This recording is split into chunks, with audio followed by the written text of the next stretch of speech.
So Sean here in just a moment to talk about Van Gogh, but first of all, an Italian artist, scientist and engineer. Leonardo da Vinci was an all-round genius whose paintings and inventions changed the world, of course. But now an interactive exhibition in Paris at the Science and Industry Centre brings his talents to life, as Joseph Tandy explains.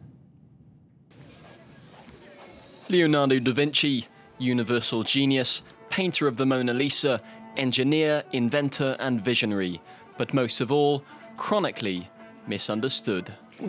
We haven't stopped getting Leonardo all wrong. He was a Duke's engineer, a military engineer employed by the princes to invent killing machines. Leonardo's creations won the heart of the court of Milan. Around 1480, he invented the industrial drawing. The engineer designed military fortifications and giant crossbows. He built cannon batteries and spring-loaded catapults. He even dreamt up a self-driven chariot and a startlingly modern-looking diving suit. In the 15th century, many of the ideas were utterly unfeasible, the overflow of the mind of a genius. His drawings of machines are so convincing that you think that the machine must be possible. But what he meant to do was simply express his dreams.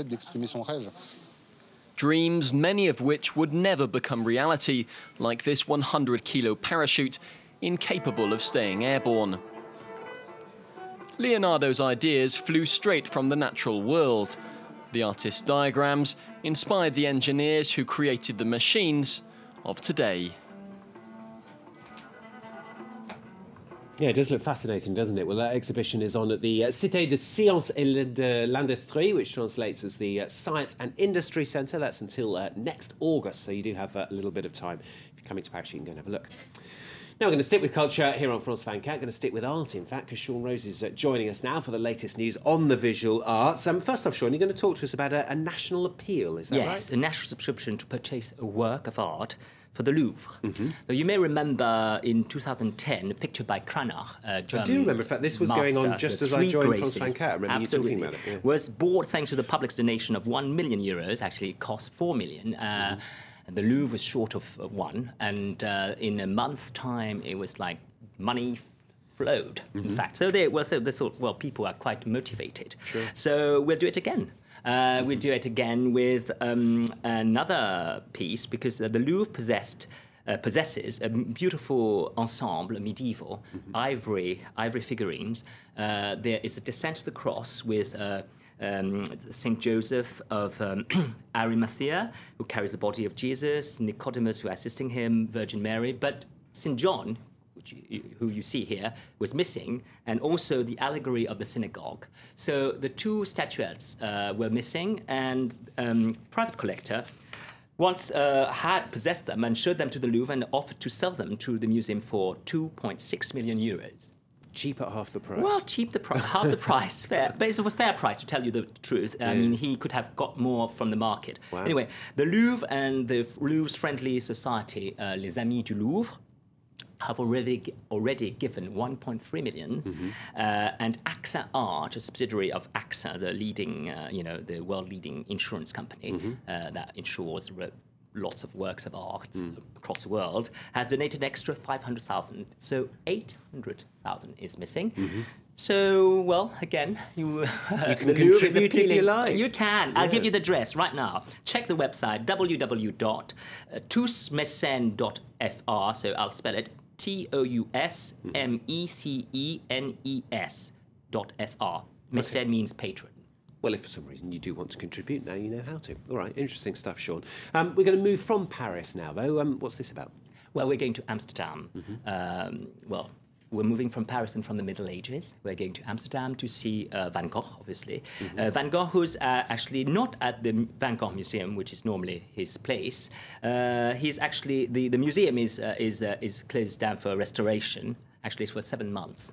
You can go, and if you go there, you have a red thread that you can go directly to the Hermitage Amsterdam, where a show is staged of his masterpieces, the best works of Van Gogh, and you have his famous self-portraits. Obviously, his period, the first period where he was more realist, you know, period with all sorts of self-portraits with in hat, straw hat, smoking the pipe. Also pictures, landscape when he was with Gauguin in the south of France in Arles. You know, the famous sunflowers. His room in Arles is there too. You know, all the best works are at this exhibition called Vincent at the Hermitage at Amsterdam. And his last picture, very moving, wheat field with crows. It's like prefigures in 1890 his suicide. I mean, he's kind of a dark omen. I mean, this flight of crows is quite beautiful. It is beautiful, isn't it? So you don't think viewers would be disappointed? I mean, will they be able to see exactly what they could have seen at the new exhibition? Absolutely. I did ask the curator, Leo Janssen. So Leo Janssen is the curator at the museum, Van Gogh Museum, and is also the curator of Vincent, the exhibition at the Hermitage, Amsterdam.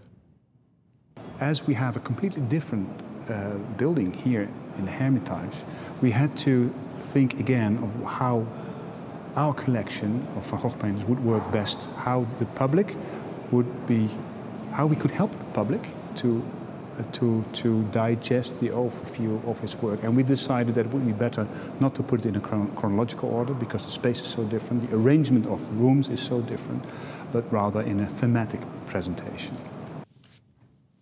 So Van Gogh obviously is there can be seen through thematic rooms, and one is Japonisme. Japanese is a movement of you know, Western art that was very much inspired by Japanese woodcuts. And Van Gogh, when he first saw these woodcuts, he was quite impressed by the way the image was cropped, the image was framed, and it was very modern indeed. And Van Gogh was very impressed by these Japanese woodcuts. Hiroshige is one of the masters. There's at the show you can see, and you can see what Van Gogh did with these this Japanese inspiration, and it's quite different. It's very painterly. It's nothing to do with ink. It's kind of much more. You can feel the paint, you know, the brush strokes, the, you know, heavy laden, you know, with paint. And look, these almond flowers blossom is beautiful, but it's not Japanese. You see, it's the kind of Van Gogh kind of, you know, revisited, Van Gogh revisited actually Japanese art. And you can see it's not at all, you know, it's not like, you know, Japanese, dainty Japanese. It's kind of Van Gogh and a bit tortured. His style, isn't it? Yes. Yeah. It's very colourful, isn't it? But Van Gogh's work, I mean, it hasn't always been like that, has it? No. You can see in the show his beginnings. You know, he was a self-taught.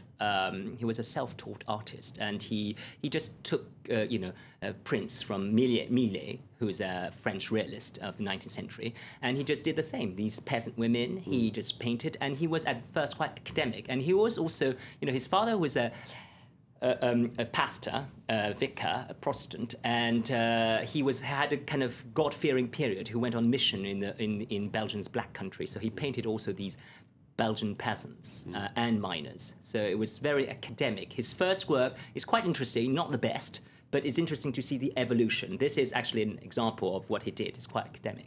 Okay, Sean, thank you very much. Sean Rose, our art critic, the very latest exhibitions that you can see if you're in Amsterdam. You never know, maybe from Paris to Amsterdam.